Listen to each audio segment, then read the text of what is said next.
mailbag, recruiting. We're going to get into all the things that we haven't gotten into all week on today's Locked On Boston College. You are Locked On Boston College, your daily podcast on the Boston College Eagles, part of the Locked On Podcast Network, your team every day.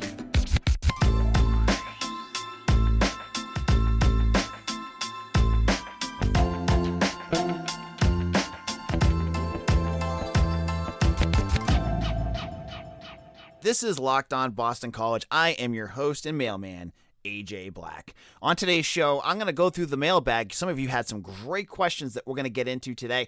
We're going to end our episode with some recruiting updates, which I'm sure you're not going to want to miss. So here's our mailbag. On Twitter at AJBlack_BC, I just asked for some questions and some great ones came in. And I'm going to go to the first question that came up. And it comes from Martin Artest Jones, one of the head sickos on Twitter. He wanted to know, AJ, what true freshman on the basketball team will have the biggest impact on 2022? So there's four. So for the folks that aren't diving into basketball recruiting, I'll give you kind of a brief overview.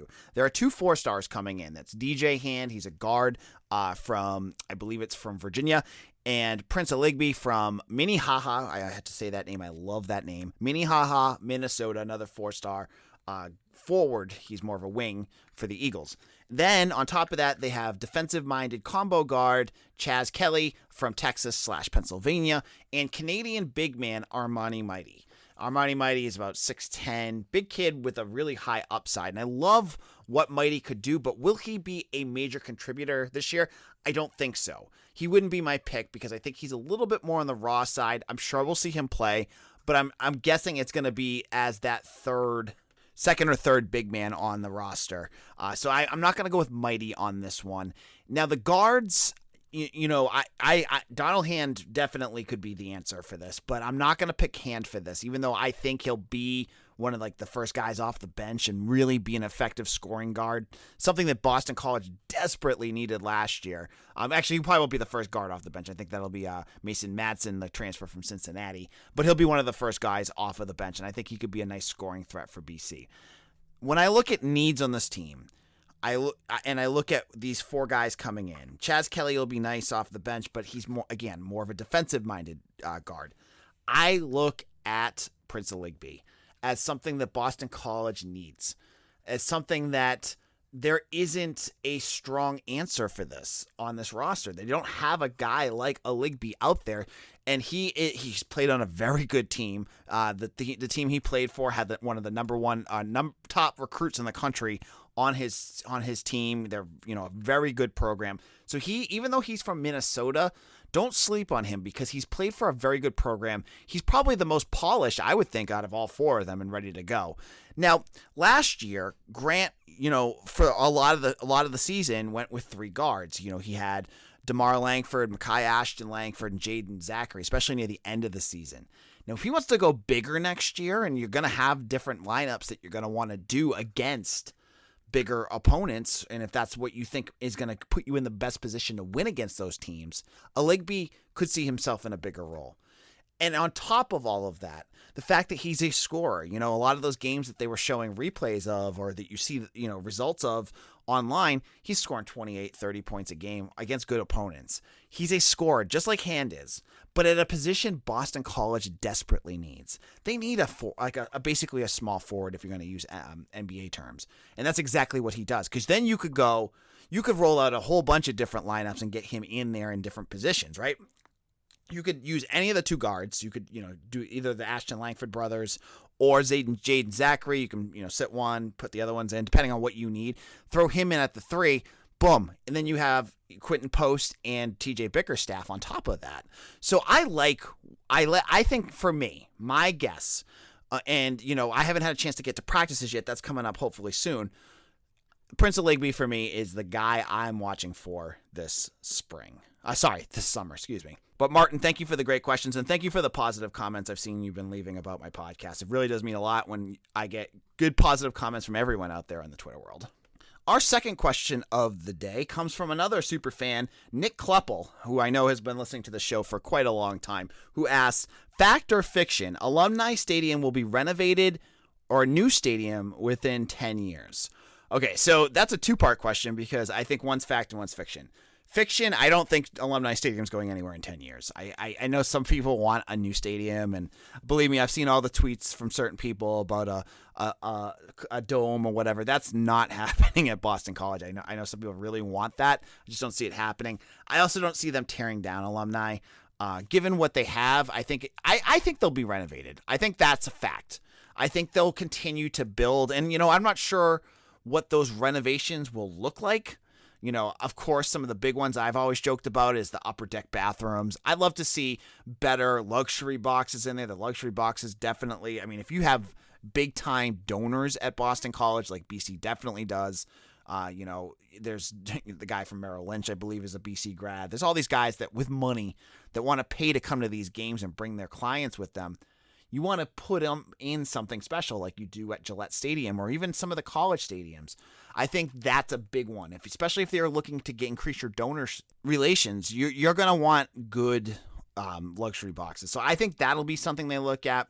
Continuing to build, I don't know if they're going to build things in on the ends, and it doesn't need to be more seats because, as I've always said, you don't build a stadium for 75,000 people when you're only going to get 35. And BC has yet to show that they're going to get more people on campus, so you don't need to add more people. You want to make it more enjoyable for the fans that are there. And that could be better concessions, better bathroom situations, better concourses, things like that. I think they could absolutely improve upon, and I think they will in the next 10 years because they have the money to do it, and they do pieces at a time. I've seen them doing it. I think that will be continuing. And, of course, the one big one I continue to go back to, I know that they had temporary ones last year, and I think someone said they've done it for years before, is seats. They need to have seats and get rid of the metal bleachers, except for, sorry, students, but the student section, you guys are standing anyways, doesn't matter. And the upper deck. The upper deck should all be bleachers anyways, because usually what they do at a football stadium. So, great question, Nick. Thank you for that. Now, in a moment, I'm going to get into some questions about the linebacking group and my excitement level for certain games this year. You're not going to want to miss this. If you haven't tried Built Bar Puffs yet, you are depriving yourself of one of life's greatest joys. And guess what? There's a new flavor. Ready? It's delicious, indulgent cookie dough. I actually just had one this afternoon. They are absolutely delicious. They're covered in chocolate, and that's right, Built has done it again. Let me introduce you to their flavor. The cookie dough chunk puffs are light and chewy texture with real cookie dough chunks, and of course, they're 100% covered in real chocolate. All the joys of eating cookie dough without the hassle of making it. Plus, it's healthy for you. And I'm telling you, some of these bars that you buy that get cookie dough chunks in it, it's like this blended, gross jelly thing that says it's cookie dough, but it's not really cookie dough. When I had this bar, it had chunks, like sizable. You could see them sticking up on top of the bars of real cookie dough. It was like eating a treat. I can't believe that they did this. It was so good, and it's good for you. Like all Built bars, they are 100% covered in real chocolate, and they're healthy and tasty. You're not going to want to miss the cookie dough chunk puff because they're only available for a limited time. So make sure that you go over to Built.com and use promo code LOCK15 and get 15% off your order. And this isn't just your first order, folks. If you've got Built bars before, you can go on to Built.com all the time and use this promo code and get 15% off every shipment of Built bars that you order and Built Puffs. So go to Built.com, use promo code LOCK15 and get 15% off your order. Again, use promo code LOCK15 at Built.com. AJ Black here. This is our mailbag episode. We haven't done one in a while, and I know a lot of you, as we get closer to the football season, and we're just about a month away, are getting really excited and have some questions that you want answered, and I want to give you my perspective as someone who talks to the team and, is going to practices and things like that. You're going to want to know, just my perspective. And again, I could be wrong on some of these things, but I like to give you my point of view on a lot of what I'm noticing. So CJ Garunda, and I call it Garanda, I hope I got your name right. He said, how do you feel about this linebacking group heading into this year? I feel like they have not got much publicity in the offseason. Need to improve on run D, and they'll be a big part of it. Cam Arnold, Bryce Steele, and Jalen Blackwell were just featured in a tweet by the team. No De Palma. Strange. I don't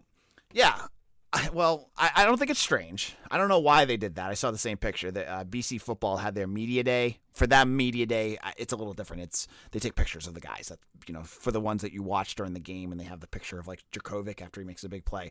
That's what they were doing today.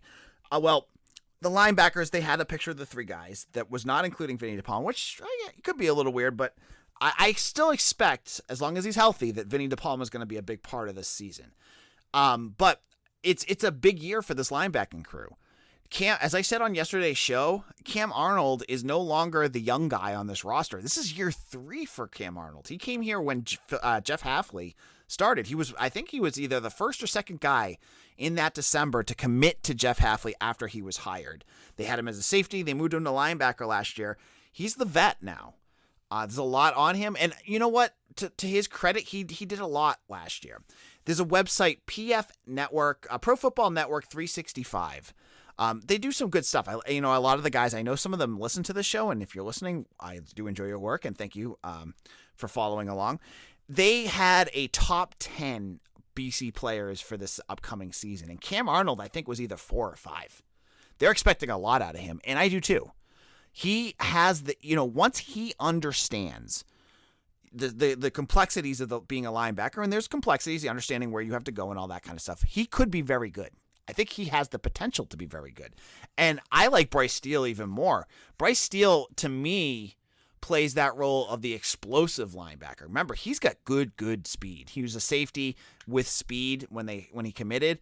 He's that kind of hybrid. And you're getting more of those guys into the linebacker position, but more importantly, you're getting more of those guys into the linebacker position, and they're getting experience now. So that this year, you're getting a whole new, you've moved on, as I said, past Max Richardson, Isaiah McDuffie, who are all gone, and Isaiah Graham Mobley, and you get your own new guys there.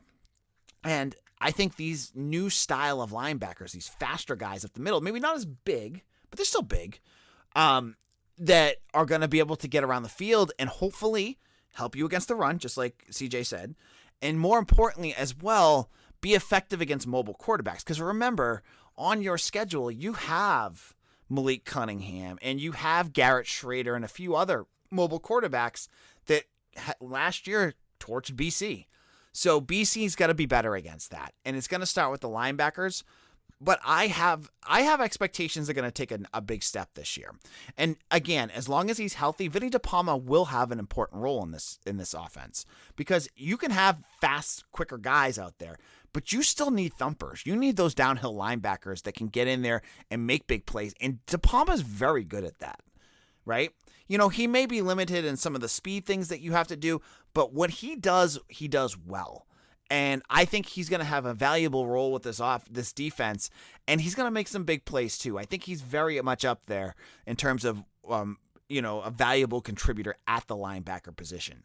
So CJ, thank you for that question. And again, I want to thank part of the show is for me to thank all of you who have been such loyal listeners to the show and who have made Locked On BC your first listen. You subscribe, you listen on YouTube, whatever it is. Thank you all so much. And then our last question of the night, the afternoon or night, or whenever you're listening to this, because it's a podcast, is let's go with the joke one first, because someone had a joke question and there was a great answer that I have to share with you. Eric DeMarco tweeted to me, okay, how are fans supposed to keep track of Jalen Gill, Jalen Cheek, Jalen Blackwell, Jalen Williams, Jaden Williams, and Jaden Woodby? And, okay, funny question. I thought that was funny because, there's 2 Jalen Williams, and that's funny in itself, but there's like a million Jalens on this team.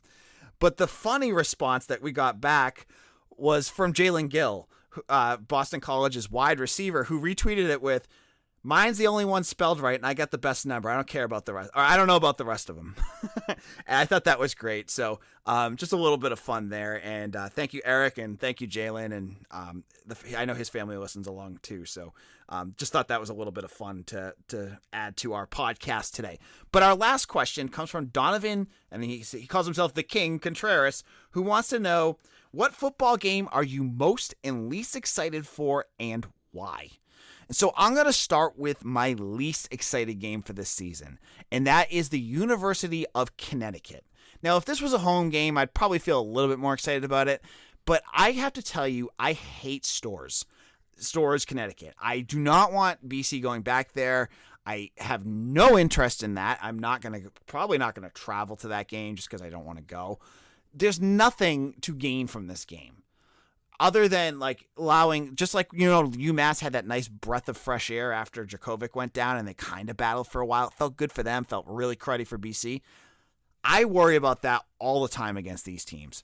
UConn is not good, and I don't think they're going to be anywhere in the same league as BC, but like, what does BC get out of that game? They get to beat a team that they're supposed to beat. That's all you get out of it, is to beat them soundly. What could they lose? Well, we saw BC lost Djokovic last year against a team like UMass.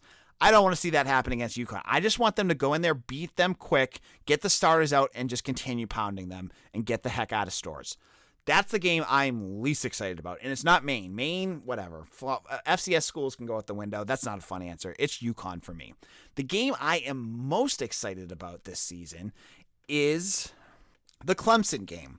Now, this game could go completely off the rails, especially given that Clemson has a monster defensive line, one of the best you're going to ever see play against Boston College, and BC's got a completely new offensive line. So that in itself is scary, but there is so much to be excited about in this game. And I've talked a lot about it on a bunch of different shows that I've guested on and done spots on, and the Locked On ACC podcast. So first of all, Clemson comes into the season with new offensive coordinators and defensive coordinators. Tony Elliott's off at UVA. Brent Venables went to Oklahoma to become their head coach. As much as Dabo wants to go out there and say, yeah, you know what? This is easy. This is my system. We're going to bring in all these guys that have been there for a while. It's going to be seamless. Listen, you can be as rosy as you want to be about that. That's going to cause some changes, and that makes a team susceptible at times. I'm not saying that Clemson's not going to win every game on their schedule or whatever, but that's a piece, all right? Secondly, you can mark me down as a non-believer in DJ Uiagalelei, and I know I'm going to continue botching his name. DJ, I thought, and I've said this again a bunch of different times, I don't find him very threatening. And against BC's passing defense, I'm not too worried about them. Add into this game that Boston College has lost against Clemson by combined 6 points the last 2 years. And both of those games were in Death Valley. And this game is the red bandana game, a night game at BC. If Boston College's offensive line can keep Djokovic on his feet, BC could be in this game. BC could beat Clemson this year. I'm not saying they're going to, but they could. And that's what gets me excited, because yes, last year was probably the best opportunity BC had to smack Clemson in the mouth and beat them, actually the last 2 years. But if they have a healthy Djokovic, they have a defense that can keep DJ off his game, they can win this game. I think this is the game that I'm most excited about, because I want to see at home BC beat Clemson, and I think this is a chance for them to do it. So again, it all depends on that offensive line. If they go up against Rutgers and you're watching them tripping and miscommunicating all over the place, then please do not put this up on Old Takes Exposed or whatever, saying AJ doesn't know what he's talking about. I'm saying if the offensive line can be serviceable. That's a big if, but that's what I'm saying for now. So I'm going to say the Clemson game. Well, thank you all for your questions for the mailbags. Next week, we're going 5 days a week. And with camp just starting at the end of the week, I'm going to do another mailbag next week. I kind of threw the mailbag out really late today, and so I didn't get a chance. Many of you were probably working, and you're like, oh, I didn't get a chance to ask. Shoot them to me on Twitter, at AJBlack_BC. You can email me at ajblackmedia@gmail.com. If you have any questions, we'll do another mailbag segment next week. Now, in our final segment, I'm going to give you a name that you're going to want to watch for and get really excited about for the class of 2024's recruiting class that was just on campus for Boston College yesterday. And you're going to want to know that name, and you're going to mark it in your little calendar right after this moment. This is AJ Black. Thank you all for listening, and thank you for everyone who has become a follower on TikTok. I'm having fun with it. I can see kind of why some people like it. I know it's like a kid thing, but I've made some videos. I've got some new ones coming out that I'm gonna kind of play around with, and it's gonna be fun stuff too. That is like team focused with BC and the podcast. So go find me on TikTok, and if you have kids at home and you want to know what TikTok is, they'll help you. Just look up Locked On BC and hit follow. I think you'll like it. Just a little fun there, right?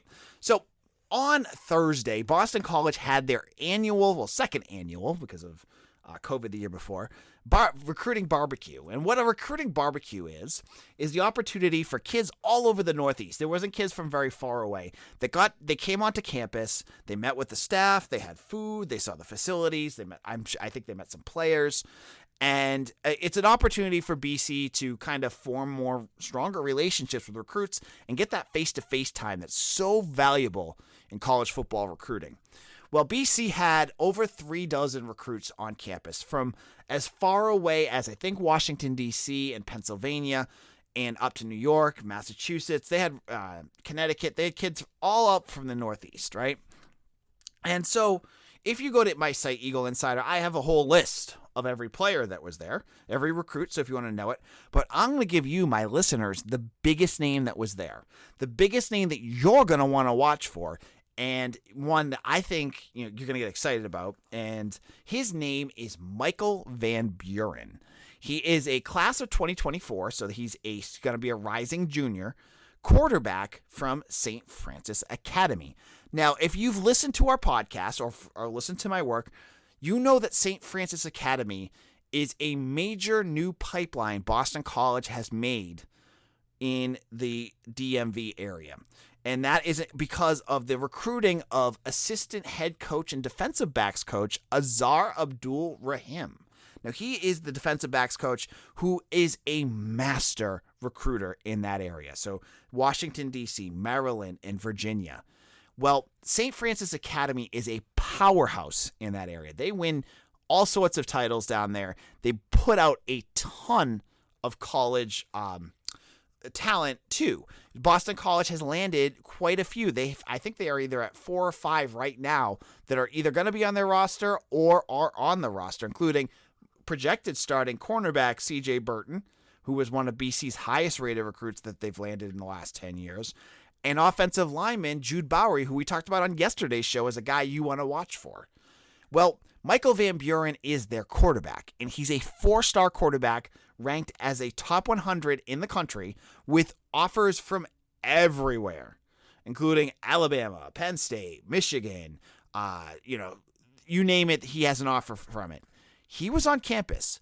I cannot undersell how big this was for Boston College that they got a recruit that's a 4-star with that offer list with from a program that BC is very good at getting recruits from to get him on campus. I know the staff, it was very excited about him being there. And so he's a big deal. He is a big deal. You've been waiting, Jacoby Robinson and Emmett Moorhead are nice quarterbacks, and Peter Delaportis was, on the fringe of being really big. If you want your next high, not blue chip because he's not technically a blue chip recruit, but a really exciting quarterback with a big arm, and he's active. He could do a whole bunch of things. Michael Van Buren is that guy. Now it's going to be interesting, and I don't know the answer to this yet. Ryan Puglisi is the other one. He's another 4-star that they've been going after at quarterback. So BC, I think what's going to be really interesting is to see where BC stands with 2 4-star quarterbacks heading into the 2024 class. Because, we're getting towards the end of the summer, and that's when kind of the recruiting news kind of slows down for BC. They have a couple silent commitments right now that we're still waiting for, and you can check that out on Eagle Insider, some of the information on that. But there's 2 guys that haven't committed yet. But as the summer gets on and the school year starts, they don't really do a ton of new offers, things like that. I think that once we hit January, that class of 24 is going to start. And that's when you're going to hear names like Ryan Puglisi and Michael Van Buren to see where BC stands with these guys, because both of them are very exciting quarterbacks with big live arms. They're 4-stars. They've got offer lists as longer than I am. And they both have interest in BC. Will BC be able to hold off the Blue Bloods? Will the BC be able to make their stand there? I think that's a question that remains to be seen. But for this point, they got him on campus. And once you get him on campus, you get him in front of Jeff Hafley and that staff, most guys leave pretty impressed by that. And so hopefully we'll see Van Buren back on campus for a game or on an official visit, but we can't let the cart get before the horse here. So just a little bit of recruiting news to wet your whistle as we head into the weekend. Thank you all for listening. My name's AJ Black. I'm the editor and publisher of Eagle Insider as part of the Sports Illustrated, 247 Network, Sports Network, and CBS Sports. Thank you all for listening, and you can follow me on Twitter at AJBlack_BC. Have a good one, everyone. Have a great weekend. Stay cool. It's a hot one out there. Bye.